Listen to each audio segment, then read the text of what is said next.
Olá, amigos! Quanta alegria estarmos unidos novamente neste momento de amor. Nas orações que fazíamos, que antecedem o nosso programa, já sentíamos a presença querida dos benfeitores espirituais que orientam este trabalho, que é sempre pautado na doutrina dos espíritos.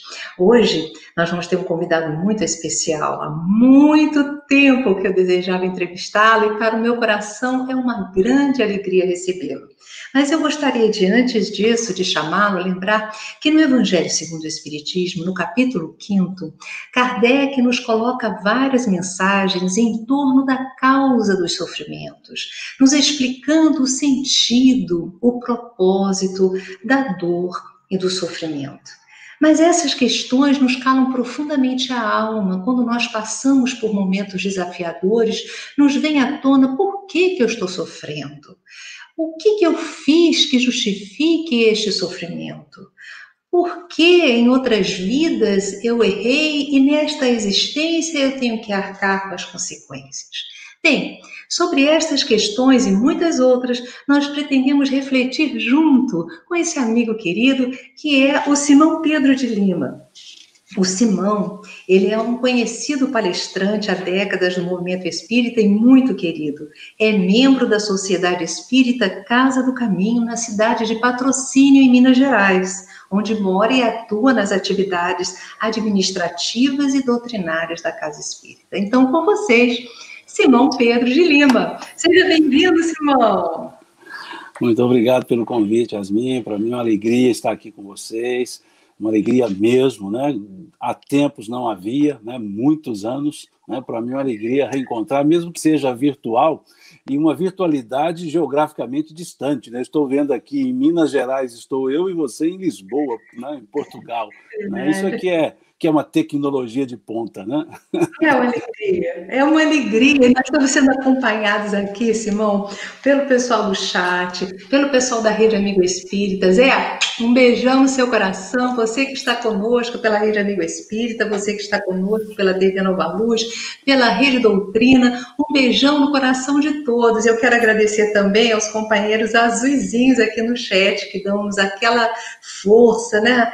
Estão sempre nos dando apoio nas falas, orientando as pessoas que surgem, precisando muitas vezes de algumas orientações. Então, bem-vindos a todos, uma alegria. E você participa do nosso programa, pode trazer questões, pode dar seus depoimentos, seus comentários, que eu vou estar aqui de olho. Simão, para nós começarmos essas reflexões, gostaria de conversar com você a respeito da dor e do sofrimento. São a mesma coisa? Yasmin, se nós fôssemos olhar por gênero, talvez diríamos que fosse, mas nós temos que pensar de uma outra forma. Quando falamos sofrimento, nós falamos em algo que perpassa por uma estrutura de consciência, por uma estrutura íntima, por uma questão de cunho moral, não moralista, de cunho moral. Quando falamos em dor, nós falamos das adversidades, nós falamos dos fatos. Então, muitos dizem que a dor, muitas vezes, é inevitável, o sofrimento opcional. O que é essa ideia do sofrimento opcional? É a forma que eu vou reagir a situações adversas. Como eu me colocarei ante as situações adversas. Se ante essas situações adversas, as dores, eu me entrego, o sofrimento é grande. Mas ante as situações adversas, as dores, eu busco saída, eu busco compreensão, o sofrimento ele já é diferente. Ele não é mais um peso, ele não é mais uma ideia de vitimização. Então, tecnicamente, seria essa uma pequena diferença. O sofrimento é a minha reação, é a forma com a qual eu lido com a dor, com as adversidades. Simão, você falando, eu fiquei me lembrando de Jesus quando ele fazia as curas, quando ele realizava as libertações espirituais, aqueles que tinham processos obsessivos, ele costumava dizer, vai e não tornes a pecar. Ele fazia um link, uma ligação entre sofrimento e equívocos nossos. Sob essa dimensão espiritual, nós poderíamos ver o sofrimento como uma punição ou como um processo educativo? Ou então, qual seria o sentido? Bom, o primeiro aspecto é a punição. Deus é justo, soberanamente justo e bom. A justiça de Deus é boa, a bondade de Deus é justa. Então não há punição. Deus não é um ser que pune.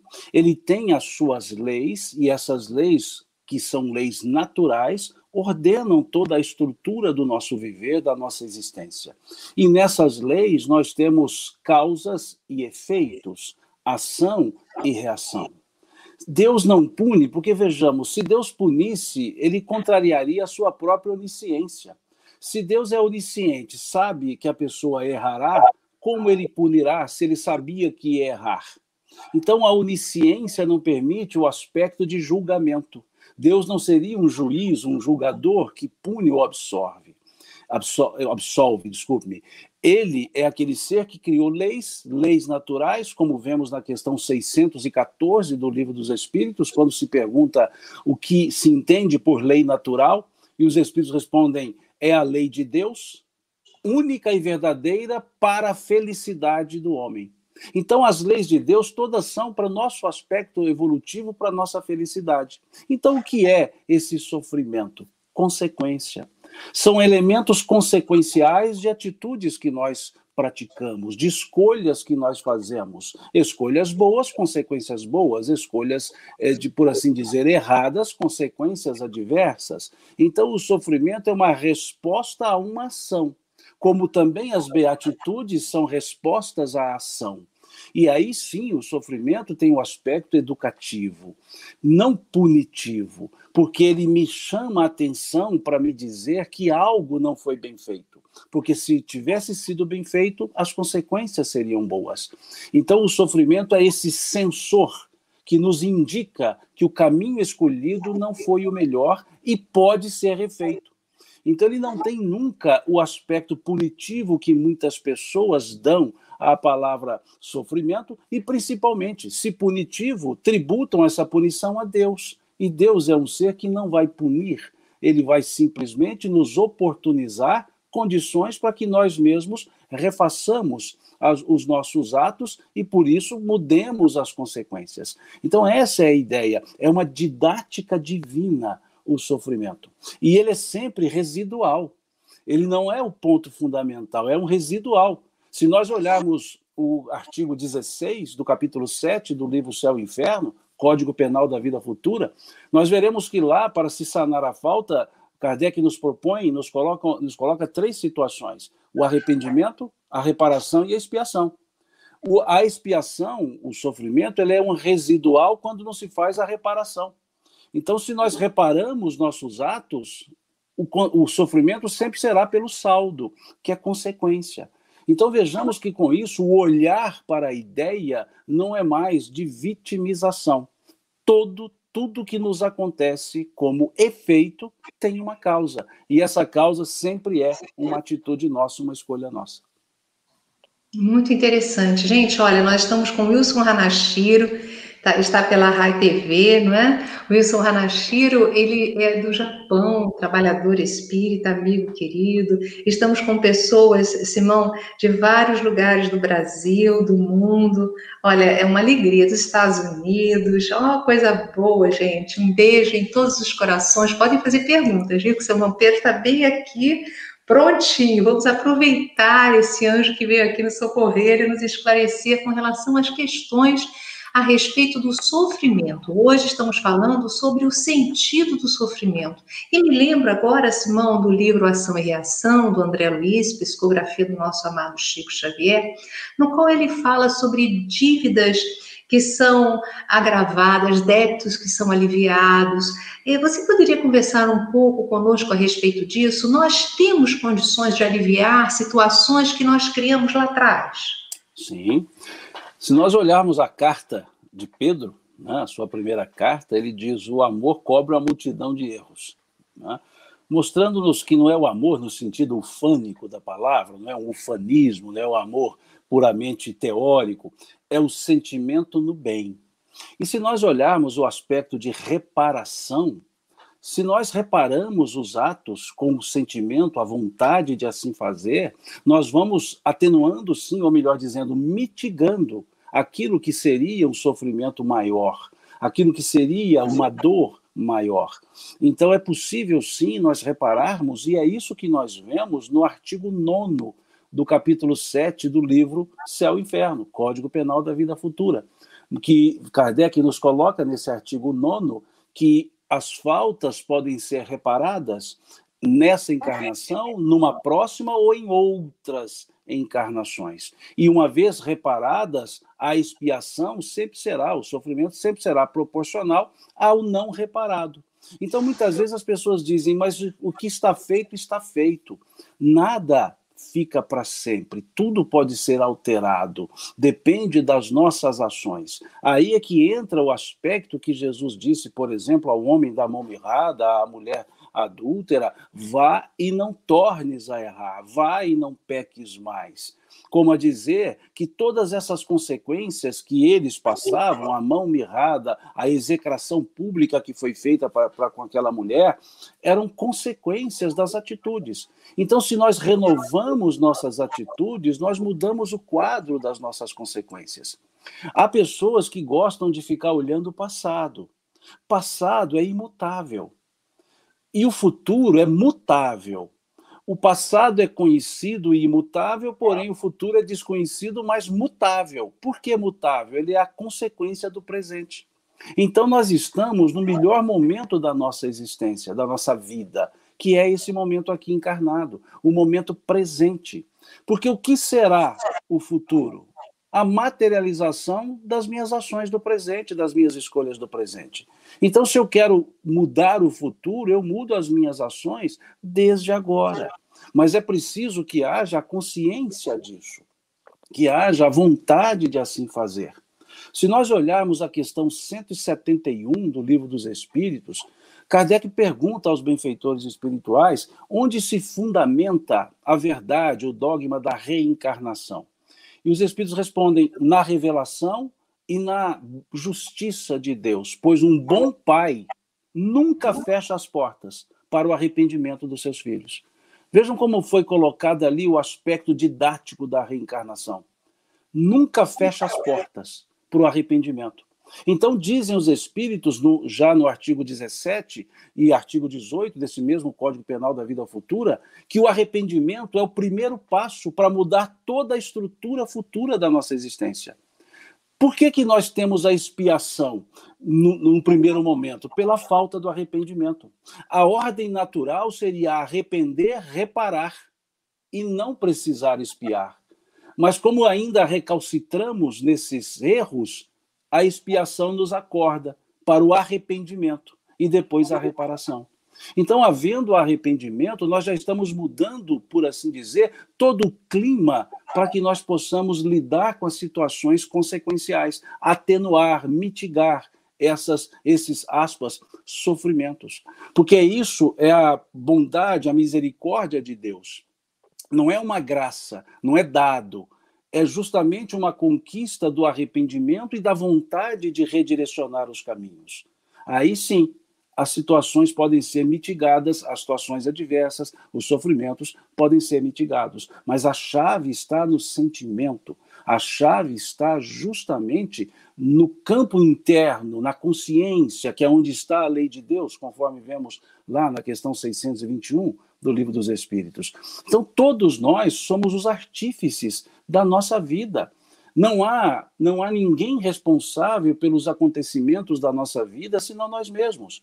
Nós temos pessoas responsáveis por nos auxiliar, mas não para nos gerar o sofrimento. Nós geramos pelas nossas escolhas do presente, do passado, mas nós também saímos dele. Dona Joana, inclusive, nos sugere alguns passos, por exemplo, lá no livro Plenitude. Ela diz, esqueça o passado no passado, tenha fé no futuro, amparo da prece, trabalho incessante no bem. Então, veja, tudo isso sendo feito, nós estamos mudando, mitigando os próprios sofrimentos. Então, está nas nossas mãos lidar com essas situações e atenuar os próprios efeitos. No capítulo 5º do Evangelho segundo o Espiritismo, meus amigos queridos, Kardec, como eu falei logo na introdução, ele nos coloca muitos textos a respeito do sofrimento, e ele fala das causas anteriores das aflições e das causas da vida presente mesmo, né? Até nos coloca que a maior parte das nossas dores são originárias da vida atual. Mas quando a pessoa não vê nada, Simão, nessa existência que justifique aquele nível de sofrimento, muitas vezes brota revolta. Conversa um pouco conosco sobre essa questão do sofrimento e da revolta. Vejam, ali nesse mesmo capítulo 5º, Kardec fala do bem e do mal sofrer. Do bem e do mal sofrer. Muitas pessoas dizem assim, mas os espíritas gostam de sofrer. Eu falo, não, os espíritas não gostamos de sofrer, os espíritas sofremos com gosto. É diferente. Essa tá ótima, gente. É diferente. Gostar de sofrer é vitimização. Sofrer com gosto é resignação. Que é quando o nosso coração compreende que Deus é bom e justo, e que se não estão correndo as coisas boas para a minha vida, é porque algo eu fiz que justifique isso, porque senão Deus não seria justo. O sofrimento, ele não pode, não deveria gerar a lamentação, mas a lamentação nós assim fazemos quando nós nos distanciamos desse entendimento da bondade de Deus. E aí nós nos vitimizamos, que já é um aspecto didático. O esquecimento do passado, quando nos reencarnamos, já nos dá esse primeiro elemento didático, que seria o sentirmos-nos injuriados, o sentirmos-nos vitimizados, porque esquecemos do passado e achamos que nada fizemos para justificar. Essa sensação de vitimização já é um campo de prova, já é um primeiro passo. Mas se nós percebermos, então, que não há efeito sem causa e que eu não encontrei causas nessa encarnação, eu as terei em outras encarnações, não necessariamente na imediatamente anterior, em qualquer uma delas. Por quê? Diz Kardec que as reencarnações são solidárias entre si, porque elas pertencem ao mesmo espírito. Isso é o que está lá no artigo 9º. As reencarnações são solidárias entre si porque pertencem ao mesmo espírito. O que isso nos leva a entender? Quantas vidas nós temos? Uma só. Todos nós só temos uma vida, porque nós somos imortais. Então, se nós somos imortais, eu não posso ter mais de uma vida. Eu só tenho uma vida. Desde que Deus me criou, ad infinito, eu serei sempre o vivente. Só que a vida, há momentos que eu estou na vida encarnado, há momentos que eu estou desencarnado, há momentos que eu volto a me encarnar, há momentos que eu me desencarno. Então, encarnação não é sinônimo de vida. Encarnação é uma etapa na minha vida. Reencarnações são várias etapas na minha vida. E se assim eu entendo, se eu percebo, então, que eu sou um ser que tem uma vida só, tudo que eu fizer nessa vida reverberará nessa vida, ou seja, na própria vida que eu tenho, na imortalidade que eu trago. Então, por isso é que quando eu me encarno, eu trago consequências de outras encarnações, porque todas as encarnações foram minhas. Sou eu, é a minha vida. Então, o que hoje eu estou vivendo aqui é o resumo, é o saldo de tudo que eu já vivi. Então, toda a minha história de vida está aqui, nesse momento presente, com as situações nas quais eu estou, com as pessoas, nos momentos. E aí o sofrimento, por causa advinda de encarnações anteriores, não são de outras pessoas, são minhas. Mas por que nós muitas vezes usamos a ideia de outra vida? Porque quando nós falamos próxima vida, vida passada, é como se fôssemos outras pessoas, como se não fosse eu. Imaginemos, se uma pessoa chega para mim e diz assim, Simão, eu sei o que você fez na vida passada. E eu falo, o que eu fiz? Muita coisa errada. Você foi um crápula, você foi uma pessoa que machucou muita gente. Eu falo assim, nossa, eu era ruim, hein? Ponto. E se a pessoa disser para mim, Simão, eu sei o que você fez na semana passada, eu falo, não conta para ninguém. Que diferença tem o que eu fiz na semana passada ou na existência anterior, se fui eu quem fiz? Então a relação é a mesma. Por isso, numa encarnação, eu reverbero efeitos de outras ações, de outras encarnações. E isso mostra a própria justiça de Deus. Sou eu resgatando o que eu mesmo fiz. Ah, mas eu não me lembro. E aí é que fica o ponto ideal. Porque se eu me lembrasse, eu diria, eu mereço. Eu não teria o efeito da indignação para justamente domar o aspecto da lamentação, do mal sofrer que Kardec fala, que é o lamentar. Quando nós lamentamos, nós dizemos, em outras palavras, que somos egoístas. Dizemos assim, oh meu Deus, por que o senhor faz isso comigo? Em outras palavras, por que o senhor não faz isso com os outros? É um aspecto egoístico. Mas se eu entender que tudo está certo, mesmo não estando bem, eu começo a resignar-me. Eu começo a entender que está certo. Por que está certo? Porque está acontecendo. E se está certo, pode não estar bem, mas está certo, eu posso lidar com isso. Eu posso vencer essa situação. Eu posso entender resignadamente que eu posso mudar as minhas condutas. Porque muitas pessoas queremos mudar os resultados, mas não queremos mudar as atitudes. E atitudes iguais levam a resultados iguais. Então, se eu estou vendo o resultado que são os sofrimentos dessa encarnação, eu preciso começar a maneira de sentir, mudar a maneira de sentir, de agir. Não tributar mais a Deus, dizendo, Deus quer que eu sofra. Não, então ele não é justo, porque ele quer que eu sofra e não quer que outro sofra. Não, Deus não quer que ninguém sofra.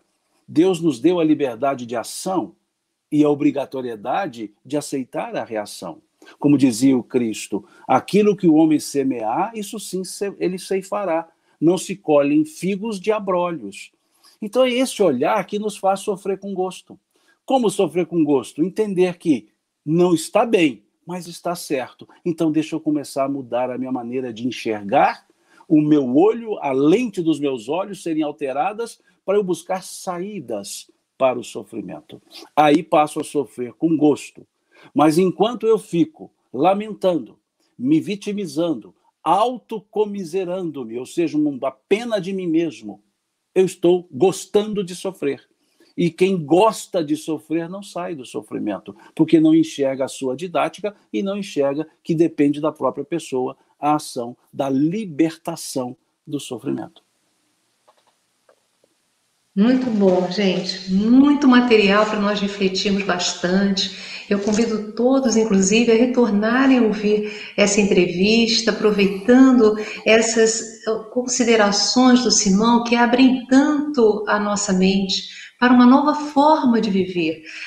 Simão, é uma pergunta que não quer calar, tá? Eu ia deixar para depois, mas eu estou com vontade de fazer agora.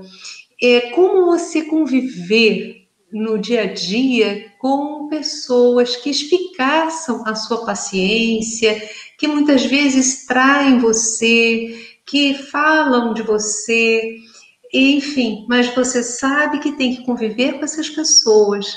Como é que você nos sugeriria essa relação, estabelecermos essa relação? Essa é uma das características do mundo de provas e expiações, né? Lidar com os diferentes. Por isso que nós aqui precisamos exercitar muito a alteridade, né? Saber compreender os diferentes, compreender os ângulos diferentes de visão e desenvolver a empatia, colocarmos-nos no lugar do outro, para ver se com os olhos do outro eu também não agiria do mesmo jeito. Tentar compreender a outra pessoa. Porque numa convivência só existem duas regras. Todo mundo tem razão é a primeira regra. E todo mundo tem razão é a segunda regra. Porque todos acham que têm razão num relacionamento. Todos acham que são o dono da verdade. E a gente precisa perceber que para o outro, eu é que sou o outro. Então, se eu digo o outro é um problema, mas para o outro eu sou o outro. Então, eu posso ser o problema. Então, é preciso primeiro observar se realmente a outra pessoa é aquilo que eu estou dizendo que ela é aquilo que eu estou percebendo que eu digo que ela seja. Por que isso? Porque, dizia o Cristo, os olhos são as candeias da alma. Se os teus olhos forem bons, todo o teu corpo terá luz. O que são candeias? São lanternas. Os olhos refletem o que nós trazemos. Quando eu encontro numa pessoa um determinado defeito que me incomoda a tal ponto que eu não quero ficar perto dessa pessoa, é porque eu tenho o mesmo defeito. Se eu acho aquela pessoa orgulhosa, mas tão orgulhosa que eu não aguento ficar perto, é porque dois orgulhosos não ocupam o mesmo lugar no espaço ao mesmo tempo. Eu também o sou. Então é preciso que eu observe esse aspecto para olhar que não, talvez o meu ponto de vista não é o correto. Mas considerando que seja, considerando que realmente aquela pessoa cria dificuldades, aquela pessoa age de maneira tal que nos prejudica, tudo bem. Como lidar com isso? O primeiro ponto que a gente age é dizer assim: essa pessoa me magoou muito. Pensemos no verbo magoar. O verbo magoar é um verbo pronominal reflexivo. O que é um verbo pronominal reflexivo? Para ser conjugado, precisa ter um pronome e esse pronome precisa ser de reflexo, precisa voltar para quem conjuga. Então, o verbo magoar, o correto da sua conjugação é eu me magoo. Tu te magoas, ele se magoa. Não é ele me magoa, é eu me magoo com ele. Então não foi ele que me magoou, fui eu que me magoei com ele. E por que me magoei com ele? Porque eu esperava que ele fizesse o que ele não fez. Eu esperava mais. Então o que é isso? É uma frustração de uma expectativa que eu coloquei numa outra pessoa sem saber se a outra pessoa podia corresponder àquela minha expectativa. Então, muitas vezes, nós nos permitimos esse processo de magoar, de nos magoar.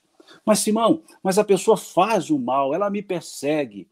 Jesus nos disse: bendizei os que vos maldizem, fazei o bem aos que vos odeiam e orai pelos que vos perseguem e vos caluniam. Quantas vezes nós oramos por essas pessoas que nós dizemos criar situações de embaraço para nós mesmos? Quantas vezes assim fazemos? Ou quantas vezes nós queremos mudar o comportamento alheio sem mudar o nosso? Porque é algo impossível mudar o comportamento do outro sem mudar o nosso. Então, esses aspectos todos precisamos trazer para avaliar se realmente é a outra pessoa, se realmente é ela que provoca ou se sou eu que reajo a essas situações que eu não interpretei, talvez, da maneira correta. E observar quando Jesus nos chamou a atenção para amar o inimigo. Vejamos que a passagem do capítulo 5 de Mateus diz assim: ouviste o que foi dito, amarás o teu próximo e aborrecerás o teu inimigo. Eu, porém, vos digo, amai os vossos inimigos. Jesus, ele corrigiu essa frase. A frase é: amarás o teu próximo e aborrecerás o teu inimigo. Ele corrigiu só a segunda parte. Ele deixou o amarás o teu próximo e disse: eu, porém, vos digo, amai os vossos inimigos. Ele não muda a primeira parte, ele muda a segunda. Amai os vossos inimigos. Mas há algo interessante, o verbo amar. O próximo, amarás, futuro do presente. Amarás, futuro. E quando ele se referiu, corrigindo a frase para amar o inimigo, ele conjuga o verbo amar no imperativo afirmativo. Amai os vossos inimigos. Quando que nós usamos o imperativo afirmativo?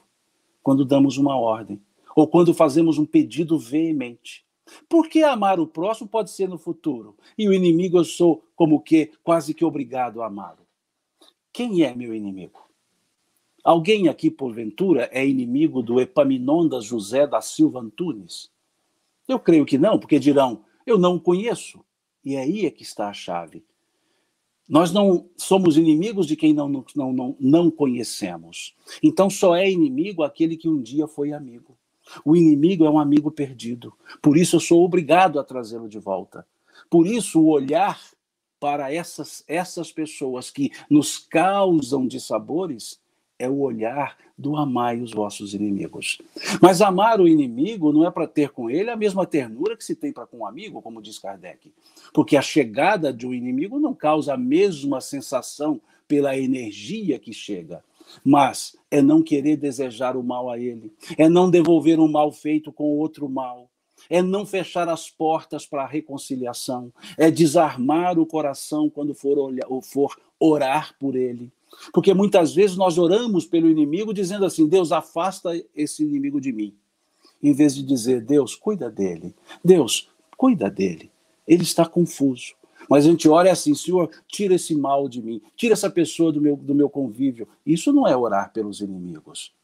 Isso é pedir que expulsemos os inimigos. E não é o amor da união. Não é o amor da convergência. É preciso nos desarmar com o coração sereno, suave e confiante e dizer, Deus, cuida dele, como o Senhor está cuidando de mim. Isso sim vai afetar essas pessoas positivamente. E aí sim nós conviveremos de forma mais tranquila. E aí lidaremos com as frustrações, porque não depositaremos expectativas nas pessoas. Vamos imaginar Jesus, desculpe, mas imaginemos Jesus. Ele entrou em Jerusalém saudado pelas pessoas. Foi saudado. Jogaram flores no chão, ramos, puseram tapetes, e ele foi chamado de rei, cantaram Hosana. Dias depois, aquela mesma turma estava dizendo assim, crucifique-o. As mesmas pessoas, crucifique-o. Ele foi crucificado e lá do alto da cruz ele olha para as pessoas que o saudaram quando ele entrou e pediram para crucificá-lo. Se fôssemos nós no lugar dele, o que nós diríamos olhando aquelas pessoas? Me magoei. Vocês me magoaram. Estou decepcionado com vocês. E o que Jesus disse? Pai, perdoa-lhes. Eles não sabem o que fazem. É esse o olhar que precisamos ter. Olhar para as pessoas e entender que, do ponto de vista delas, elas não estão sabendo bem o que estão fazendo. Porque se soubessem, não estariam fazendo mal. É esse aspecto. É fácil? Não. Tanto não é que estamos vindo aqui na Terra várias vezes para tentar fazer isso só. Amar. E ainda não conseguimos efetivamente, a não ser aqueles que nos fazem bem. Mas Jesus disse o quê? Se amardes somente os que vos amam, que fazeis demais? Não fazem assim os publicanos? Então esse é o nosso exercício. É fácil? Lógico que não. Mas é possível? Lógico que é. Nossa, Simão, quanto material para nossa reflexão. Como está sendo bom ouvir você. Olha, nós falamos de sofrimento, de dor, das diferenças. Falamos agora sobre as dificuldades nos relacionamentos, o sofrimento e como lidar, como superar essas dificuldades, esses sofrimentos no relacionamento. Agora eu vou perguntar para você como é relacionar com o nosso próprio corpo, quando ele nos traz sofrimentos de dor física mesmo, e até doenças que nós sabemos que poderão nos conduzir ao processo da desencarnação. Como lidar com isso? Paracelso, ele dizia, não há doenças, mas pessoas doentes. Isso ele dizia lá na Idade Moderna, no início da Idade Moderna, já no final da Média. O que ele quer dizer com isso? O corpo reflete, somatiza o que nós trazemos dentro de nós. Existem quantas, por assim chamar, doenças psicossomáticas. O que é soma? Soma é corpo. A palavra soma, do grego, é corpo. Então nós somatizamos muitas coisas. O nosso corpo, ele traz situações, ou reverbera no corpo, melhor dizendo, situações do nosso campo íntimo, da nossa alma. As dores físicas, as doenças, por assim dizer, boa parte delas fazem parte das nossas próprias escolhas reencarnatórias. Basta que olhemos a questão 258 do Livro dos Espíritos. Quando ali Kardec pergunta aos espíritos se o espírito, quando no estado errante, tem consciência do que irá lhe acontecer na vida corpórea. E os espíritos respondem, ele mesmo escolhe o gênero de provas pelo qual deve passar. Então nós já escolhemos muitas vezes um gênero chamado debilidade da saúde, doenças que sejam. Então já faz parte do processo. Como Jesus nos disse, meu Pai não coloca fardos pesados em ombros fracos. Por quê? Porque os fardos são proporcionais às forças, porque nós escolhemos, antes de encarnar, o próprio gênero de provas.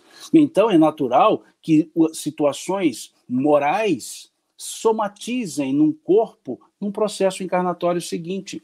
Então não é o corpo que adoece o espírito, é o espírito que adoece o corpo nas suas diversas situações, sejam nas situações provacionais escolhidas, seja também no abuso das próprias resistências do corpo. Porque muitas vezes os antigos gostavam muito de dizer isso, pelo menos minha mãe dizia isso muito para mim, você procurou com as mãos a doença. Ou seja, muitas vezes nós vamos além da própria estrutura do corpo, vamos além das próprias resistências que nós temos. Abusamos pela alimentação, pelo esforço físico desregrado, pela busca da beleza pura e simples corporal, e aí sacrificamos o próprio corpo, pelo corre-corre da vida.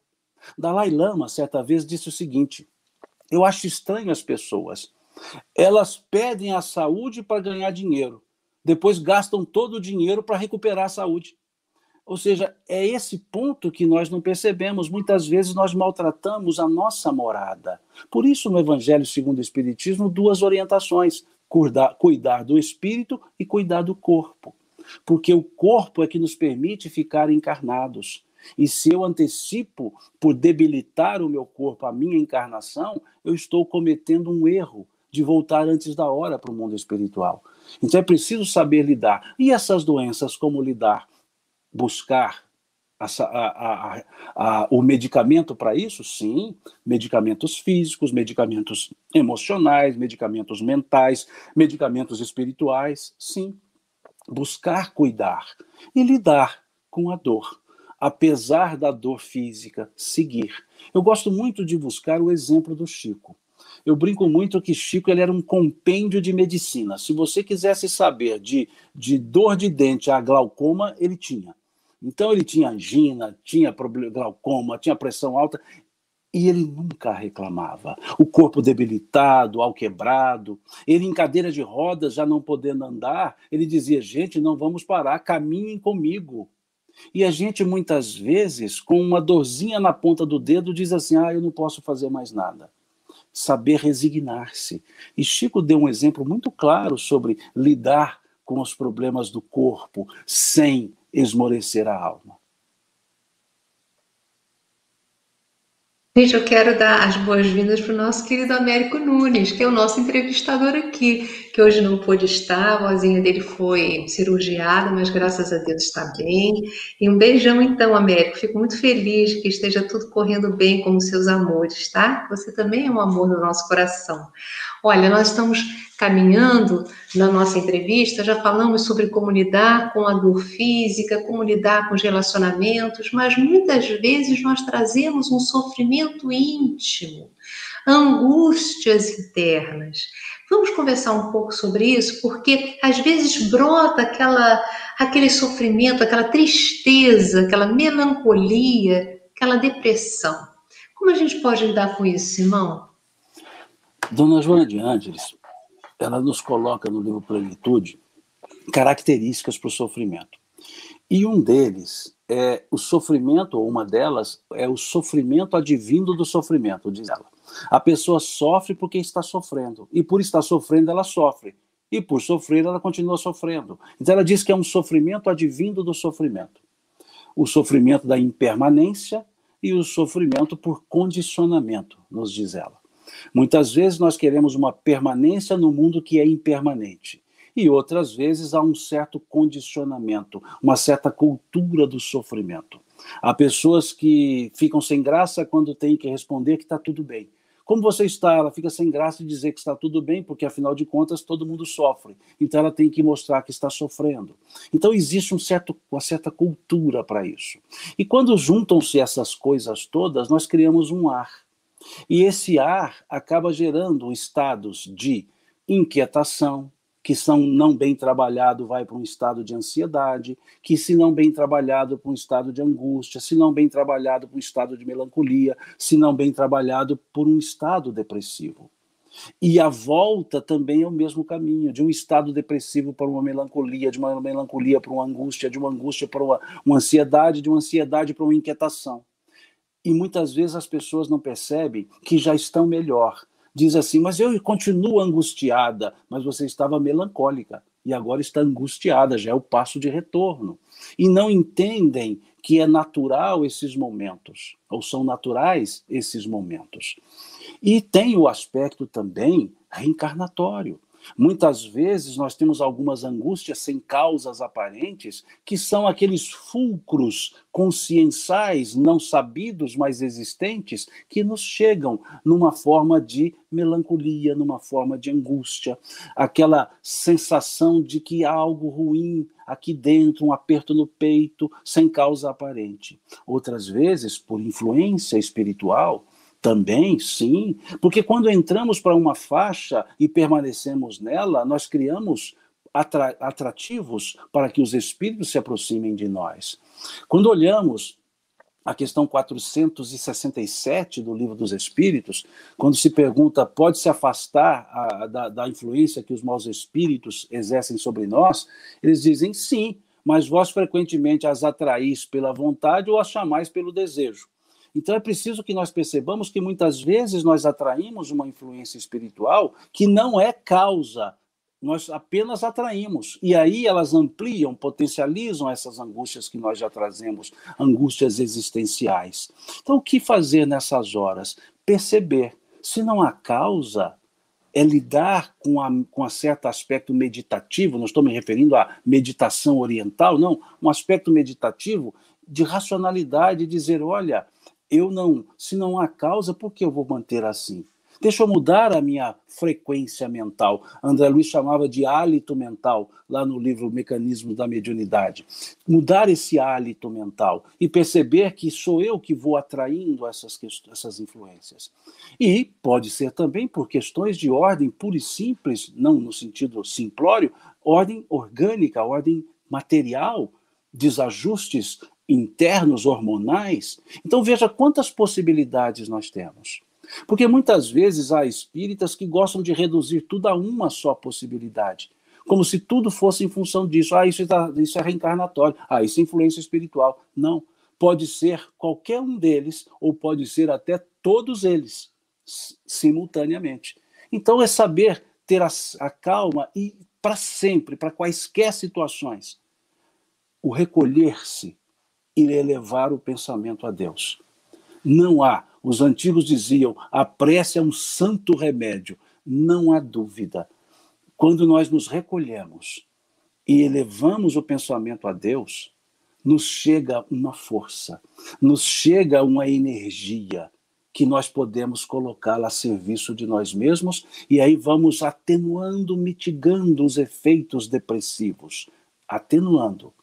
Agora, se eu estou num estado depressivo, que procure também a ajuda especializada dos médicos, psicólogos, porque é um outro aspecto que, infelizmente, vemos algumas vezes. As pessoas dizendo, não, pode deixar que a casa espírita cura tudo isso. Não, a casa espírita não cura nem isso e nem outras coisas. A pessoa procura a ajuda especializada e o tratamento espiritual auxilia muito, pode até resolver, mas não é o único a ser buscado quando nós percebemos, inclusive, as causas puramente materiais. Simão Pedro, olha só, tem duas questões aqui que tocam muito o coração. A Sandra fala, e quando há o suicídio, é porque não aceitamos a prova? Suicídio é algo que nos toca profundamente, claro, né? O sofrimento é bárbaro. Veja, Kardec trabalha a partir da questão 943 até a questão 957 do Livro dos Espíritos, ele trabalha esse assunto, o desgosto pela vida. E, principalmente na questão 957, ele vem nos explicar que as consequências, eu partirei das consequências para chegar nessa ideia da causa. Ele diz que as consequências do suicídio são diversas, sempre dependerão das circunstâncias que levaram ao suicídio. Porque há pessoas que acabam cometendo esse ato, o suicídio, por um estado altamente depressivo, por um descontrole propriamente mental, por um estado de angústia tamanho, diferente daquele consciente que simplesmente quer abandonar a vida.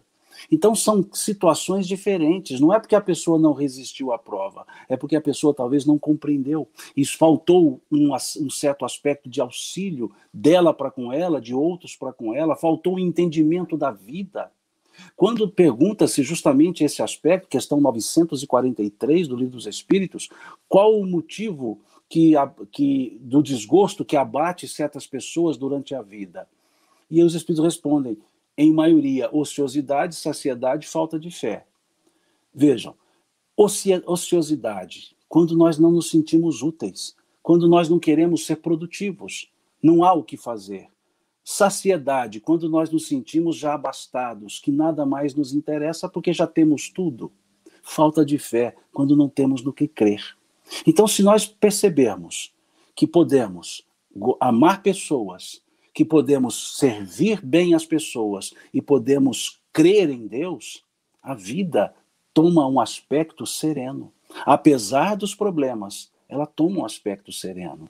E não há porquê do desgosto para esse aspecto. Agora, dizer que uma pessoa que comete suicídio é porque não resistiu à prova, ou não. Pode ser, pode não ser, mas a grande maioria são pessoas que estavam em alto grau de angústia, alto grau de incompreensão dos próprios acontecimentos da vida. E essa fé ainda não sólida acabou não segurando para dizer, continua aqui, vale a pena continuar. E abro um parêntese. Muitas vezes os espíritas também têm por hábito dizer, quem se suicidou vai sofrer desse jeito. E por que dizem assim? Não, porque eu li no livro Memórias do Suicida. Lá está contando a consequência daqueles suicidas. Lá está narrando o que aconteceu com aqueles suicidas em função das circunstâncias dos seus suicídios. Mas não quer dizer que é do mesmo jeito para todos. Isso é o que está na questão 957. As causas são várias e sempre dependerão das circunstâncias que levou ao ato. De sorte, dizem os espíritos, que não há uma só consequência igual para todos. A única situação igual, dizem eles, é a frustração de se verem vivos. Então, que tomemos um cuidado de não estabelecermos penas que nem os próprios espíritos estabeleceram para como consequências do ato. E também não coloquemos como causa, sempre como causa, a ideia de não suportar. Tem várias outras causas e tem muitos avisos que são dados pelas pessoas e a gente muitas vezes não leva isso em consideração. Né, meus irmãos? Que coisa boa! Vamos compartilhar essa entrevista, levando essa fala tão significativa do nosso querido Simão Pedro para mais corações, não é mesmo? Você que está me acompanhando pela Rede Amigo Espírita, você que está me acompanhando pela Rede Doutrina, você que está conosco pela TV Nova Luz, um grande beijo em todos os corações. E mas nós vamos continuar, ainda temos algumas questões, vamos aproveitar ao máximo o tempo aqui com o Simão. Simão, outra questão abordada aqui no chat é com relação à desencarnação prematura dos filhos, a dor intensa que isso traz aos pais. Você pode trazer palavras de consolo e esclarecimento sobre essa dor? É uma dor talvez maior que o ser humano possa de fato sentir. E é um aspecto de perda, sim. Dá a impressão que eu estou fazendo correções, mas não é isso. Muitos gostam de dizer, não é perda, porque a gente não perde ninguém. É perda. É perda da convivência, é perda da proximidade, é perda das trocas de conversas. É uma perda. É uma perda por quê? Quem é o Simão? Simão sou eu, um espírito, nesse corpo, nesse momento. Porque quando eu deixar esse corpo, eu não sei se eu sou Simão. Eu já usei tantos nomes, eu já habitei tantos corpos. Então, essa persona Simão, o espírito que eu sou, no corpo que eu estou, esse é o Simão. Então, isso vai ser perdido quando houver a minha desencarnação. A convivência vai ser perdida. E aquela relação de um amor de doação, de um amor pleno, que é o amor materno e paterno, esses dois amores, essa perda é maior. Porque é como se fosse uma parte da própria pessoa, é como se fosse a parte sentimental da própria pessoa. Então isso precisa ser respeitado, isso precisa ser entendido. A dor, o choro, não vai ser corrigido com doutrinação. Não é chegar para a pessoa e dizer, não se preocupe, seu filho continua vivo. Não, ela até sabe que ele continua vivo, mas a questão não é essa. A questão é aquele momento, é aquela presença visual, concreta, que não vai existir mais. É aquele abraço que não vai existir, é aquela voz que não vai se ouvir, é aquele jeito de ser que não mais vai se ter. E é isso que causa dor, é isso que dá a tristeza. Porque saber que continua, todos saberemos, mas a tristeza existirá. O choro é a demonstração do amor. O choro é a demonstração de carinho. Eu brinco muito que o dia que eu me desencarnar, se ninguém chorar, quem vai chorar sou eu, porque eu não fui capaz de deixar o amor aqui com ninguém. Então é preciso perceber e respeitar esse momento. É o viver o luto, sim. Mas, Simão, isso é um desrespeito para com Deus? Não. Isso é um exercício do sentimento. E esse choro do amor, ele é útil. É útil a quem chora e é útil para quem vai, porque chega como uma prece. Esse choro de amor. O choro do desespero, da cobrança, da revolta, não. Esse prejudica aquele que chora e prejudica aquele que retornou. Mas é preciso respeitar e é preciso dar o tempo. Os antigos diziam que o tempo é o senhor da razão, que o tempo é um remédio. E por que o tempo? O filósofo Mircea Eliade, ele tem uma estrutura que ele chama de mito do eterno retorno. Ele explica que as coisas precisam repassar várias vezes para serem entendidas. Então vejamos, quando há uma perda, e Kardec usa esse termo no Evangelho segundo o Espiritismo, perda de entes queridos, ele usa esse termo. Quando há essa perda, imaginemos o outro ano, eles repetem datas. Então, o primeiro dia das mães sem o filho é mais doloroso do que os terceiros, do que o quarto. O primeiro Natal, o primeiro aniversário. Por quê? Porque o nosso subconsciente ainda não trabalhou com a ideia do não. O que nós guardamos foi, todos os natais estávamos juntos. E aí o meu subconsciente está dizendo, esse aqui está faltando. Então, quando passa um sem estar junto, o primeiro ano, já vem um arquivo dizendo, olha, existe o não estar presente também. Quando passa o segundo ano, olha, já são 2 não estar presentes. E assim, com o decorrer do tempo, nós vamos ajustando essa estrutura inconsciente. E aí lidamos com a não mais ausência. A tristeza vai continuar existindo? Sim, mas não vai ter mais o desamparo, não vai ter mais aquela sensação de um rombo, de um buraco aberto. Vai ter uma tristeza, mas que vai ser suplantada pelo amor e pelas lembranças daquilo que se passou. E aí sim, a vida futura, o continuar vivo, vai tomar outra referência. Aí sim é a hora de falar sobre doutrina. Até esse momento é apenas dizer, conta comigo, estou aqui com você. O que você precisar, conta comigo. E o abraço, dizendo claramente isso. Eu imagino que você passa. Conta comigo. Pronto. E deixa o tempo organizar, que ele vai organizando. Muito lindo, gente, muito lindo. Eu estou muito comovida aqui ouvindo as palavras do Simão Pedro. Simão, nós gostaríamos de ouvir você a noite toda, viu? Porque está sendo muito significativo tudo aquilo que você está nos trazendo. Eu gostaria de terminar com a seguinte questão: é possível ser feliz, relativamente, pelo menos, na Terra? Quais as dicas que você nos dá, além de todas essas que você já nos conseguiu tocar e fazer com que entrassem dentro de nós? Vamos voltar à questão 614. O que se entende por lei natural? É a lei de Deus, única e verdadeira para a felicidade do homem. Ela lhe indica o que deve ou não deve fazer, e o homem só é infeliz quando dessa lei se afasta. Na questão 615, pergunta-se, a lei de Deus é eterna? E os Espíritos respondem, é eterna e imutável, como o próprio Criador.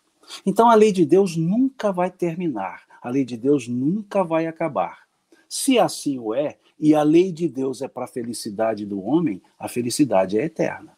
Vejamos, a lei de Deus foi feita para a felicidade do ser humano, a felicidade do homem, nos termos da época. Então, a lei de Deus é para a felicidade, e a lei de Deus é eterna, a felicidade é eterna. Mas vejamos que na resposta eles dizem, e o homem, o ser humano, só é infeliz quando dessa lei se afasta. O que é infeliz? O que significa o prefixo in? Negação.